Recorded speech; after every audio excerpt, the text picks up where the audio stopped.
Welcome to U.S. Food Policy Television. My guest for today's edition is Brian Wansink, a professor of agricultural economics and marketing at Cornell University, and author of the book Mindless Eating: Why We Eat More Than We Think. We'll hold it there for a little while. This book was out in hardback just last fall and is now recently out in paperback. And we're very glad, Brian, to have you with us here today. It's great to be here. Thank you.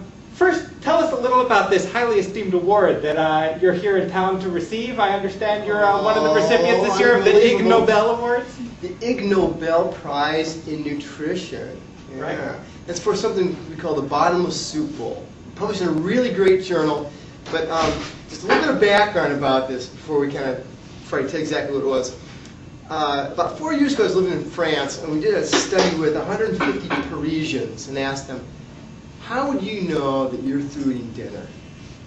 And they would give reasons like, well, I would know that I am through when I am no longer hungry, or when the food no longer tastes good. Those are internal cues that they're full.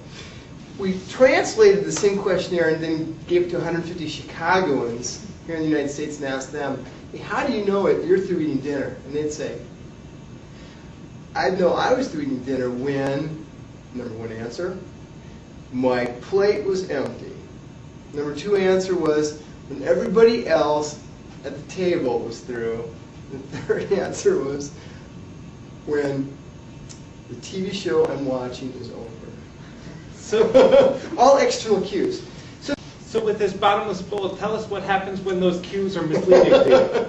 So we wanted to look at what happens when a bowl never empties. You just keep eating like the family dog until you finally just explode. So we developed this bottomless soup bowl where we drill holes in the bottom of special bowls, drill them through tables, and then took some food grade tubing, plugged it in the bottom of the bowl, through the table, up into this big vats of 6 quarts of soup, and invited people in for a lunch. And they didn't know it, but as they eat the soup, the level goes down, but imperceptibly, once they stop, it starts rising again. And so they could eat for 3 weeks, but unless they ate 6 quarts of soup, they would never see the bottom. And what we found is that just in about 15 or 20 minutes, people eat 73% more soup. But if you say, hey, are you full? They go, no, I mean, how can I be full? I still have half a bowl left. So you're describing a world where the consumers are fairly easy to manipulate. If we were not to be happy with that, what can we do to sort of take charge of our own environment a bit? I mean, the really good news is that any cue that causes us to overeat can very easily be reversed to get us to eat less. Like what's an example? Yeah, the bowl is a great example. If you end up eating about 25% more when you are given a larger plate, for instance, we'll just use small plates.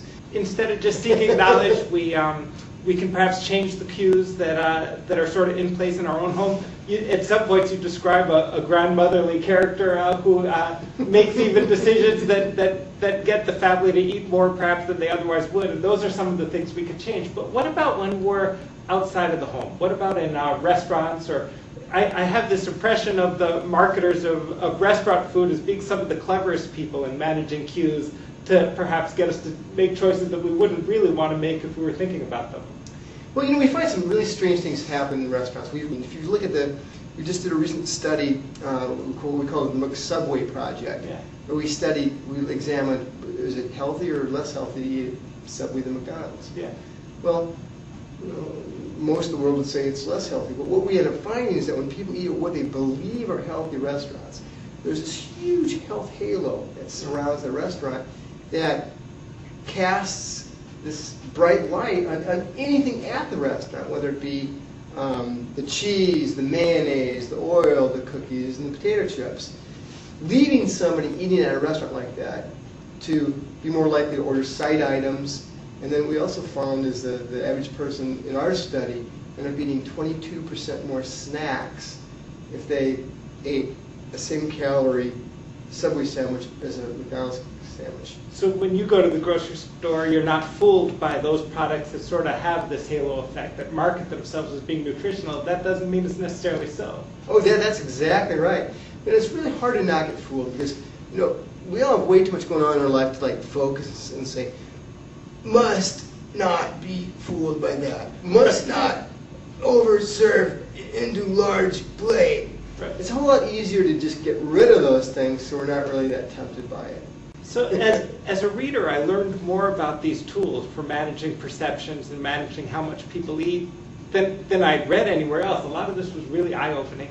And yet I wouldn't describe your tone as being critical, really, of marketing as sort of a perspective or a profession.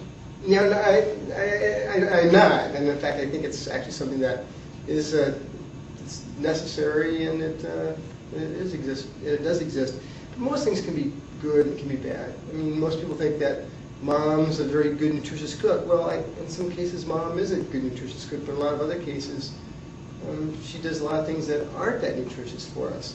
And so to realize that these things are all necessaries, and we just have to work with them and maybe help work, either work within them or at least work with them for it to be better than worse.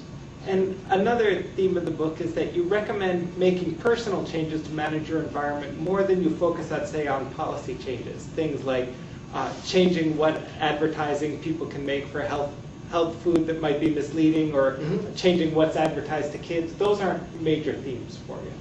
No, not really. I mean, in fact, I kind of see this as sort of like an inverted pyramid, that there's a couple ways to look at food. And one of the extremes is sort of at the 30,000 foot level, where we kind of say, wouldn't it be great if society were to change, if government were to change, if schools were to change, if industry was going to change.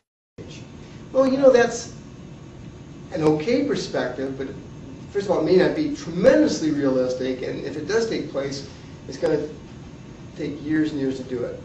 Well, But this perspective is enough to give your interviewer a bit of pause in his profession at a School of Nutrition Science and Policy. But at the other end of the same pyramid, you don't want to leave people in isolation trying to fight powers that can't be fought all by themselves either. The other end of the pyramid ends up being the people counting every calorie they eat and painfully trying to estimate the number of calories in a spoonful of frost and stuff. I think that's just going to lead. Nobody really has enough time to do something like that. Yeah. So that's why I think the place where things can be started, and they can be started tonight, is right in this intermediate level with the immediate environment that we control ourselves.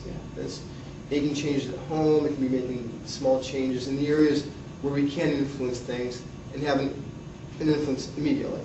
Well, thank you so much, Brian. My guest is Brian Wansink, the author of Mindless Eating, Why We Eat More Than We Think. Thank you so much, Brian. Thank you.